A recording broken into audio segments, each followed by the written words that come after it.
نفل اعتکاف ہیں، انسان جب بھی مسجد میں داخل ہوئے، جتنے وقت تک لیے داخل ہوئے، 5 منٹ کے لیے، 1 گھنٹے کے لیے، جمعہ کی نماز کے لیے، 5 فرض نمازوں کے لیے نفل اعتکاف کی نیت کر لے، مسجد میں داخل ہونے کی دعا پڑھ لے، ساتھ میں اعتکاف کی دعا پڑھ لے، بسم اللہ کی دخلت علیہ توکلت ونویت سنت الاعتکاف۔ اور اگر انسان کو دعا نہ آتی ہو تو دل سے صرف نیت کر لے، اللہ میں نفلی اعتکاف کرتا ہوں، تو جب تک مسجد میں رہے گا اس کو نفلی اعتکاف کرنے کا ثواب ملے گا۔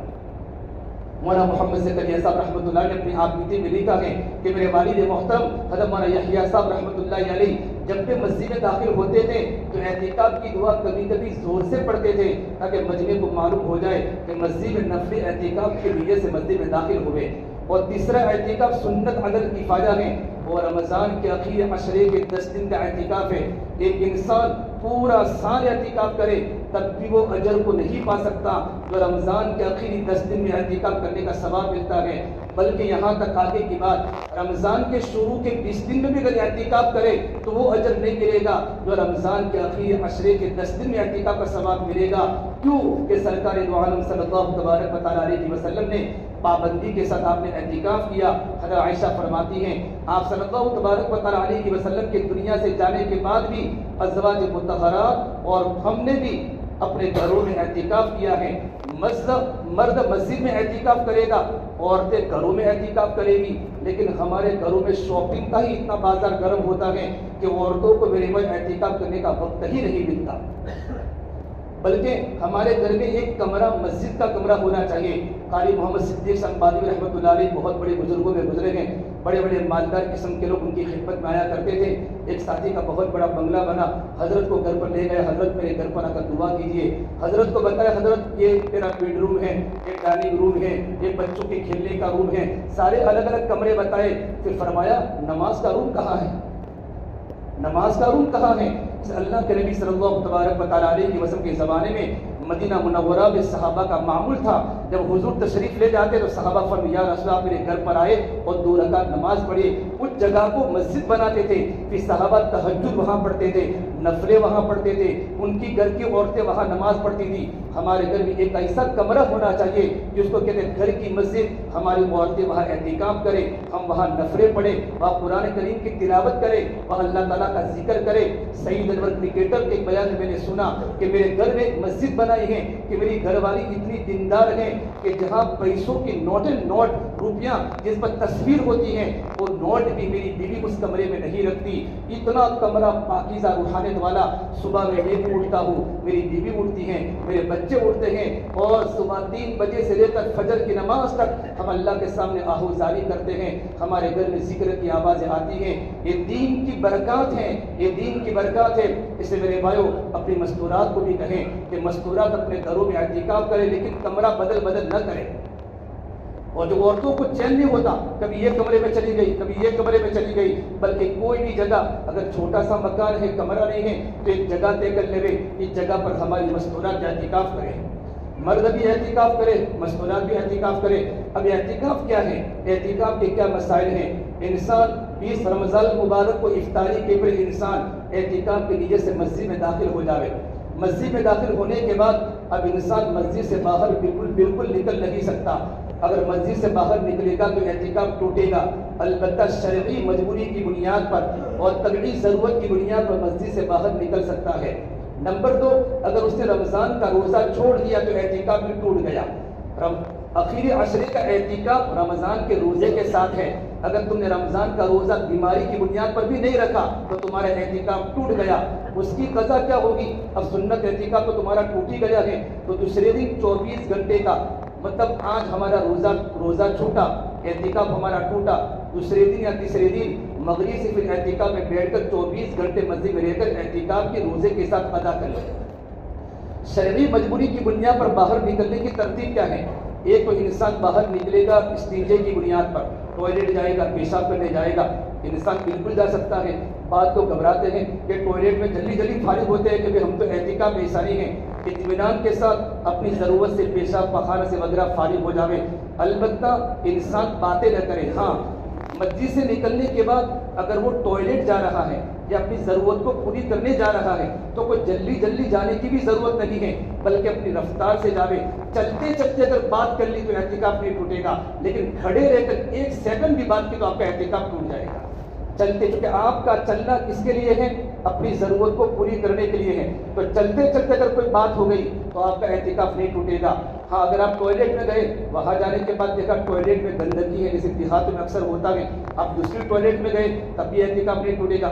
دوسری گندی تیسری میں گئے تب بھی اعتکاف نہیں ٹوٹے گا. آپ گئے ٹوائلٹ کرنے کے لیے، ایک ہی ٹوائلٹ ہوتا ہے، آپ کے تو کوئی اندر گیا ہوا تھا، آپ باہر انتظار میں کھڑے رہے، کیونکہ آپ کا باہر کھڑا ہونا ضرورت کی بنیاد پر ہے. اگر آپ نے بات کر لی تب بھی آپ کا اعتکاف نہیں ٹوٹے گا. اچھا آپ ٹوائلٹ میں چلے گئے اور ٹوائلٹ کے درمیان بہت سے لوگ سگریٹ کے عادی ہوتے ہیں، بیڑی کے عادی ہوتے ہیں. تو سگریٹ پینا تو اچھی چیز نہیں ہے، لیکن ان کے بغیر انسان کی بی پی لو ہو جاتی ہے. تو اگر سگریٹ اگر انسان مستقل مسجد سے باہر پینے جائے گا تو اعتکاف ٹوٹے گا. تو کب پیوے؟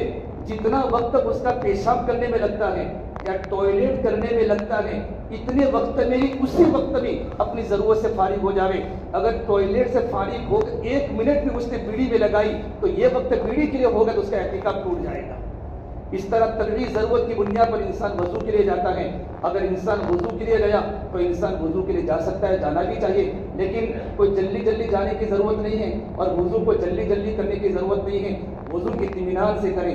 وضو کے درمیان اگر آپ نے بات کر لی تو آپ کا اعتکاف نہیں ٹوٹے گا. اگر آپ ٹوتھ پیسٹ کرتے ہیں، مسواک کرتے ہیں، اگر آپ نے مستقل مسجد سے نکل کر آپ نے کولگیٹ کو استعمال کیا تو آپ کا اعتکاف ٹوٹے گا. البتہ وضو کے درمیان کے وقت میں ہی جتنا وضو کا وقت ہوتا ہے روزانہ کا آپ کا، اتنے ہی وقت میں آپ نے مسواک بھی کر لیا اور آپ نے ٹوتھ پیسٹ کو استعمال بھی کر لیا تو آپ کا اعتکاف نہیں ٹوٹے گا. لیکن آپ نے مستقل اس کے لیے ٹائم الگ سے لیا تو آپ کا اعتکاف ٹوٹ جائے گا. اعتکاف کے مسائل علماء سے پوچھیں، مفتیان کرام سے پوچھیں. جس طرح لوگوں نے اپنے زکوٰۃ کے مسائل کو سمجھ کے زکوٰۃوں کو نکالا، اعتکاف کے بڑے بڑے مسائل ہیں اور اعتکاف بہت آسان ہے. اب ایک انسان کبھی اعتکاف کے درمیان غسل کر سکتے کہ اعتکاف کے درمیان غسل نہیں کر سکتے. ایک تو غسل واجب ہے کہ انسان کو مسجد میں احتلام ہو گیا، یہ تو غسل کرنا واجب ہے. انسان فوراً مسجد سے نکل جاوے اور غسل سے فارغ ہو جاوے، فارغ ہو کر مسجد کے اندر آ جاوے. ایک انسان جمعہ کا غسل، بہت سے لوگ روزانہ غسل کرنے کے عادی ہو جس کے اعتکاف میں نہیں بیٹھتے. پھر اللہ تبارک و تعالیٰ کی بارگاہ میں آئے ہیں تو کچھ چیزوں کو تو ختم کرنا ہی پڑے گا. اگر انسان گرمی کے موسم کے جون کے مہینے میں اور جولائی کے مہینے میں آسٹوریا پتھر والی مسجد میں 250 لوگ رمضان میں اعتکاف میں بیٹھتے تھے، جب فل جون کی گرمی اور جولائی کی گرمی بھائی انسان تھوڑا برداشت کرے. تو اس میں علماء کا بڑا اختلاف ہے، علماء کی بڑی بڑی آراء ہیں، لیکن جمہور علماء کے قول کے مطابق جس پر فتویٰ ہے کہ سنت غسل بھی جمعہ کے دن کا بھی انسان معتکف اعتکاف کرنے والا نہیں کر سکتا. البتہ اس کی ایک شکل جو علماء نے نکالی ہے کہ انسان جب اٹیچ باتھ روم ہوتا ہے، ایک انسان وضو کرنے جاتا ہے، وضو کرنے تو وضو کے درمیان جتنا وقت ہوتا ہے اتنے ہی وقت میں دلی کپڑے نکال کر پانی اپنے اوپر بہا دے، اتنا ہی وضو کے درمیان کے وقت میں اس کا اعتکاف نہیں ٹوٹے گا. لیکن چونکہ ہمارا غسل کا ہی روزانہ کا 1 گھنٹہ ہے تو وضو کے درمیان میں جتنا وقت ہے اتنے وقت میں اپنے کپڑے نکال کر فوراً پانی بہا دیا تو انسان کو اعتکاف پر کوئی اثر نہیں پڑے گا. لیکن بعض جگہ پر ایسا ہوتا ہے کہ مسجدوں کے اندر کے لوگوں نے غسل خانے جیسا رمضان میں ٹب بنا دیا ہے تو مسجد میں بالکل غسل کر سکتا ہے تاکہ مسجد خراب بھی نہ ہو. اس طریقے پر انسان اپنے اوپر پانی بہا دے. البتہ اگر اپنے سر کو دھونا ہے تو مسجد میں پیر رکھ کر اپنے سر کو باہر نکال کر اگر کوئی انسان اپنے سر کو دھونا چاہے، لیکن پیر کا مسجد میں ہونا ضروری ہے. صابن بھی لگا سکتا ہے، سر کو دھو بھی سکتا ہے، لیکن جیسے اگر پیر باہر نکل گئے تو انسان کا اعتکاف ٹوٹ جائے گا. کہ بھائی یہ موٹے موٹے مسائل ہیں. اس کے علاوہ اعتکاف کے مسائل ہمارے عصر کی نماز کے بعد روزانہ مسائل کو پڑھے جاتے ہیں. اگر آپ حضرات یہاں نماز پڑھتے ہیں تو یہاں مسئلہ سنیں، یا جہاں جہاں لوگ آپ نمازیں پڑھتے ہیں اپنے علماء سے رجوع کریں. بہت آسان ہے اعتکاف، لیکن اعتکاف کی کتنی بڑی فضیلت ہے، اعتکاف پر کتنے بڑے اللہ تبارک و تعالیٰ کے وعدے ہیں. اعتکاف کرنے کے بعد پھر عشاء کی نماز کے بعد پھر دوستوں کی محفلیں سجانا، پھر دوستوں کی محفلیں لگانا. اعتکاف تو نہیں ٹوٹے گا لیکن اعتکاف کا مقصد فوت ہو جائے گا. اعتکاف کی راتوں میں انسان جتنا ہو سکے لوگوں سے کٹے، عبادت میں لگے، نفلوں میں لگے، قرآن کی تلاوت میں لگے، اللہ کے ذکر میں لگے۔ اب انسان یہاں تجارت بھی کر رہا ہے، 24 گھنٹے موبائل بھی دیکھ رہا ہے۔ دیکھو موبائل کے دیکھنے کی بنیاد پر اعتکاف ٹوٹے گا نہیں، لیکن اعتکاف کا مقصد جو ہے وہ پورا نہیں ہوگا۔ جیسے بہت سے لوگ 10 دن میں اعتکاف کرنے کے بعد ایسے دیندار بن کے نکلتے ہیں، ان کی زندگیاں پلٹ جاتی ہیں، بڑے بڑے کبیرہ گناہوں سے توبہ کرنے والے بن جاتے ہیں۔ اس لیے میرے بھائیو، آپ حضرات سے گزارش ہے، آخری عشرہ رمضان کا آ رہا ہے، آخری عشرے میں اللہ کے نبی صلی اللہ تبارک و تعالیٰ علیہ وسلم اپنی عبادات کو بڑھاتے تھے، اپنے ذکر کو بڑھاتے تھے۔ تو میں اور آپ شب قدر کی تلاش کریں۔ اگر 10 دن کا اعتکاف سنت نہیں کر سکتے تو کم سے کم 3 دن کا اعتکاف نفل بھی کرے۔ 25ویں طاق رات مل جاوے، 27ویں طاق رات مل جاوے، 21ویں طاق رات مل جاوے، 23ویں طاق رات مل جاوے، 5 دن کا نفلی اعتکاف کرے، 2 دن کا نفلی اعتکاف کرے۔ لیکن اعتکاف کرنے والا اپنا شیڈیول مضبوط بناوے کہ مجھے اتنے وقت میں تہجد پڑھنی ہے، اتنے وقت میں اشراق پڑھنی ہے، اشراق پر اتنا وقت لگانا ہے، روزانہ مجھے قرآن کریم کے پارے اتنے پڑھنے ہیں، مجھے روزانہ اللہ کا ذکر اتنا کرنا ہے۔ انسان جب اپنا پورا نظام الاوقات بنائے گا عبادات کا اور دعاؤں کا تو اس کا وقت صحیح گزر سکتا ہے، ورنہ جیسے آئے تھے ویسے باہر نکل جاتے ہیں۔ اور جیسے عید کا چاند ہوتا ہے تو اعتکاف کرنے والے بار بار یوں کر کے دیکھتے یوں، حالانکہ دکھتا نہیں ہے، چاند تو اس طرف ہوتا ہے نا بھائی، لیکن کب چاند ہوئے، میں کب نکلوں۔ ایمان والے کو مسجد ایسی لگتی ہے جیسے کو مچھلی کو پانی لگتا ہے، ایمان والے کو مسجد میں لذت آتی ہے۔ اور ہو سکے تو عید کی رات جو لیلۃ الجائزہ کی رات ہے وہ بھی مسجد کے اندر گزارے اعتکاف کرنے والے ساتھی، کیونکہ انعام کی رات ہوتا ہے، ورنہ کیا ہوتا ہے شیطان آ جاتا ہے۔ 10 دن کا اعتکاف 10 منٹ میں اس کی نورانیت کو شیطان ختم کر لیتا ہے، اور شیطان چونکہ پورا مہینہ قید ہو کے چھوٹتا ہے تو تگڑا ہو جاتا ہے اور انسانوں کی اعمال کو برباد کرنے کی فکر میں ہوتا ہے۔ اسے میرے بھائیوں، میں اور ہم سب مل کر رمضان کے مبارک مہینے کی ہم قدر کریں۔ 18واں روزہ آ چکا، آئندہ جمعہ کو 25واں رمضان آ جائے گی، رمضان ہمارے پاس سے چلا جائے گا۔ ایک بہت بڑا مجمع ایسا بھی ہوگا جنہوں نے قرآن کریم کو کھولا بھی نہیں ہوگا، ایک قرآن پاک پڑھا ہوگا۔ آپ حضرات سے گزارش ہے کم سے کم رمضان میں ایک قرآن پاک تو ضرور پڑھے۔ ایک بہت بڑے اللہ والے فرماتے ہیں جو رمضان میں ایک قرآن کریم کو ختم نہ کر سکا وہ 11 مہینوں میں کبھی قرآن کریم کو کبھی ایک مرتبہ بھی ختم نہیں کر سکے گا۔ رمضان جیسا گزرے گا ویسے 11 مہینے گزرے گے۔ ہماری سیدہ سکینہ مسجد کے اندر بھی اعتکاف ہوتا ہے۔ اگر آپ حضرات کو اعتکاف میں بیٹھنے کا ارادہ ہو، ہمارے امام صاحب کے پاس اگر آپ نام لکھا دیں، انشاءاللہ الفضل میں بھی بڑی تعداد میں لوگ بیٹھتے ہیں، اور اپنی اپنی مسجدوں کے اندر بھی اعتکاف میں بیٹھے۔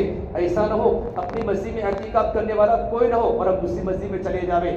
اس مسجد کے محلے والوں کی ذمہ داری ہے کہ وہاں کچھ لوگ اعتکاف میں بیٹھیں۔ اگر کوئی انسان بھی مسجد میں اعتکاف کرنے والا نہیں بیٹھا تو تاریک سنت کا گناہ ہوگا۔